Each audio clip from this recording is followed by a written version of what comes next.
Alright everyone, welcome back. My name is Coin and today we'll be ranking episodes 5 to 9 from The Last of Us Season 1.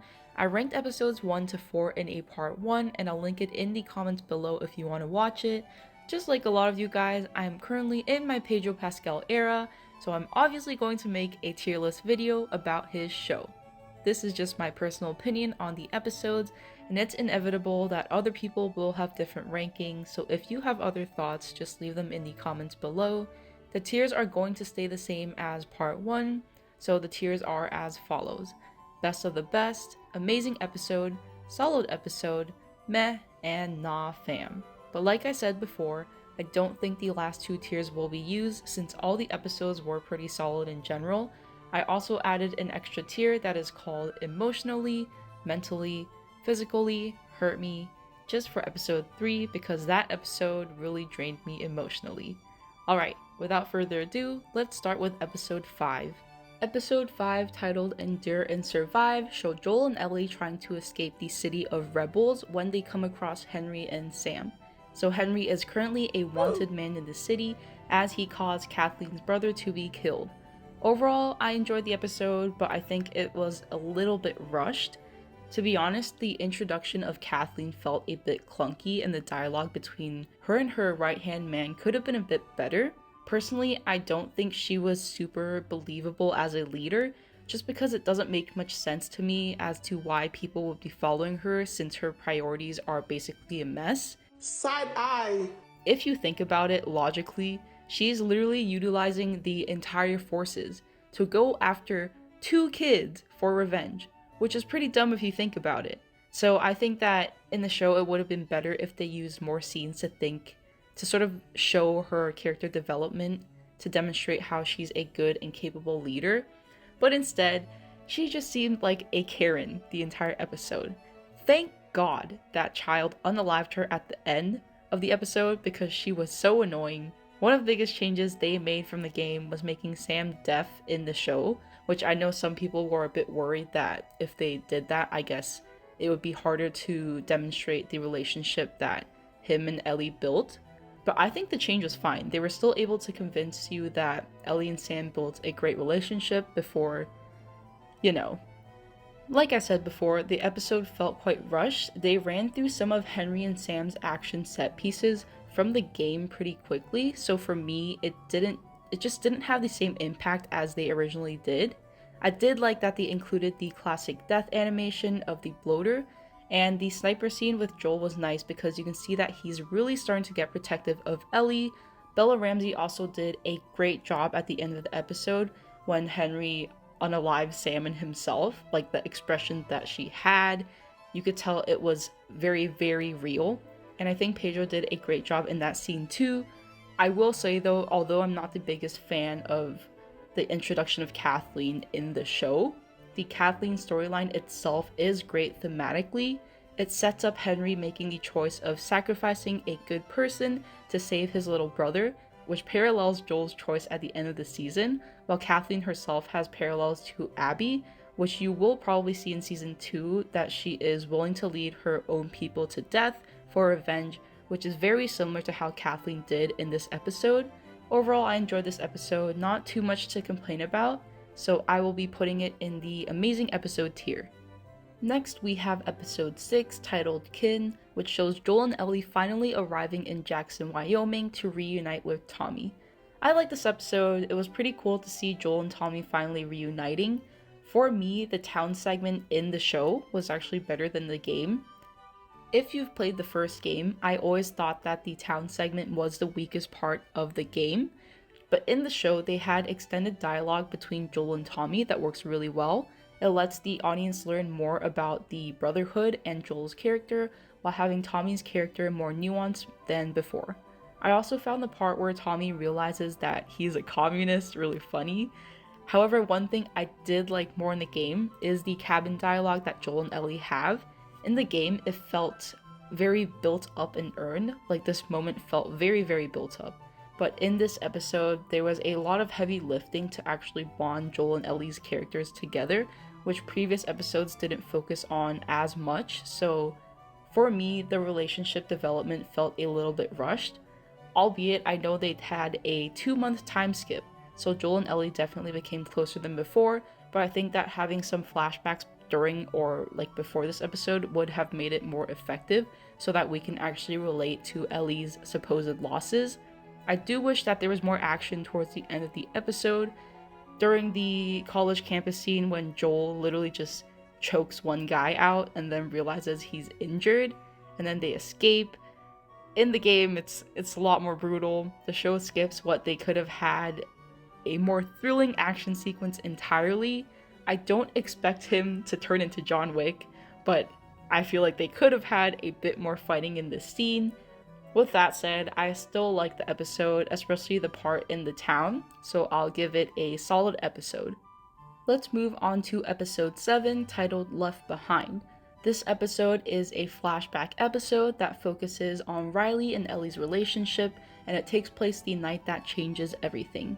It gives us a glimpse into Ellie's past, allowing us to gain a deeper understanding of her at this stage of the story. Pretty good episode overall. The loss of Riley is where we come to see just how truly similar both Joel and Ellie's journeys are. I've seen a lot of people say that this episode felt more like a filler episode, which I don't necessarily agree with, because this episode is packed with crucial background information that makes Ellie everything that she is today. Bella Ramsey's ability to show just how much Ellie was pining after Riley was great.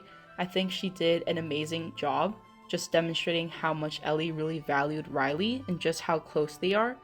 We're treated to a story of young love that is equal parts heartwarming as it is heartbreaking, and also lets us know a bit more about what drives Ellie's motivations in the present.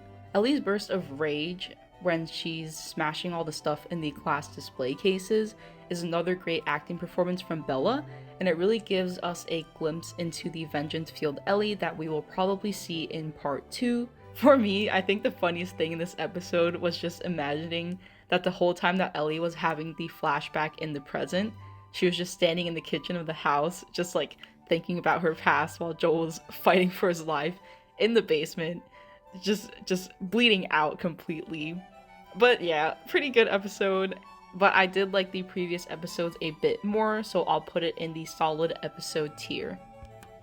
Now we have episode 8, titled When We Are in Need.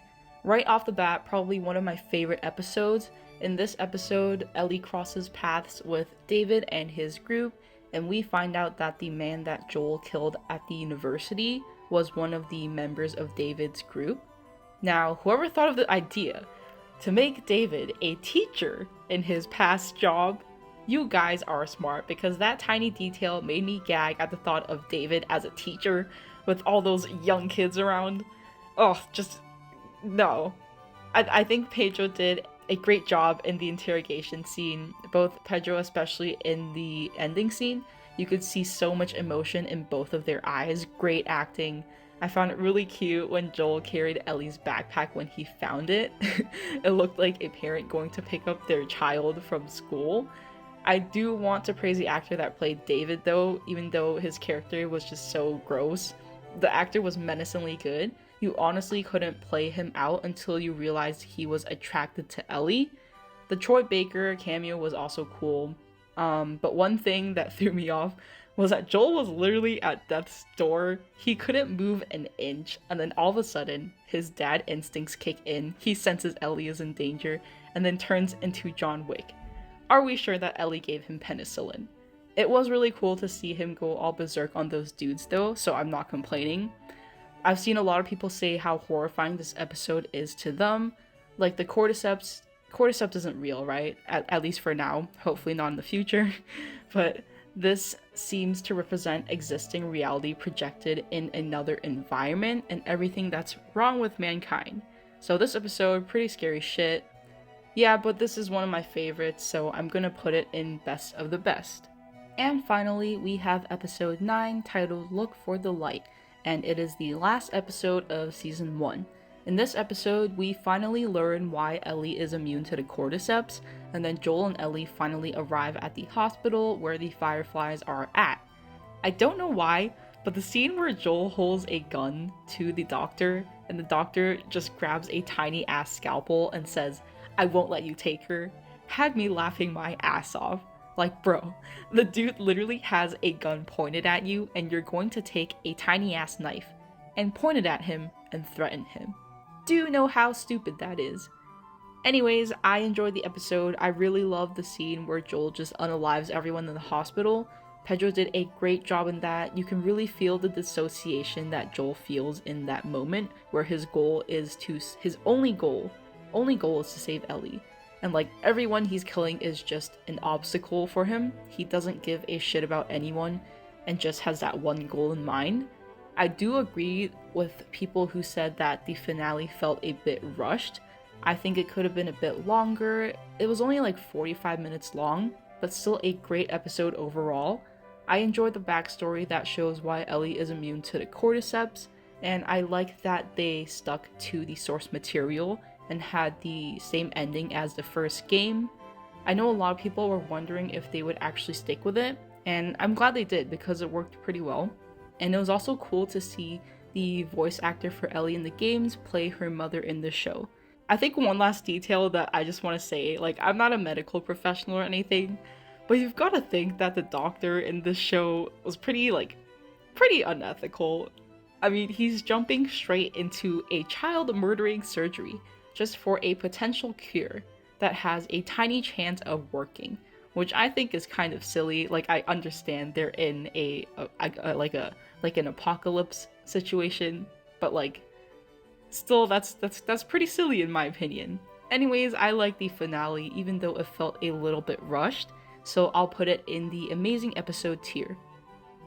Alright guys, thanks for watching my video and seeing me rank episodes 5 to 9.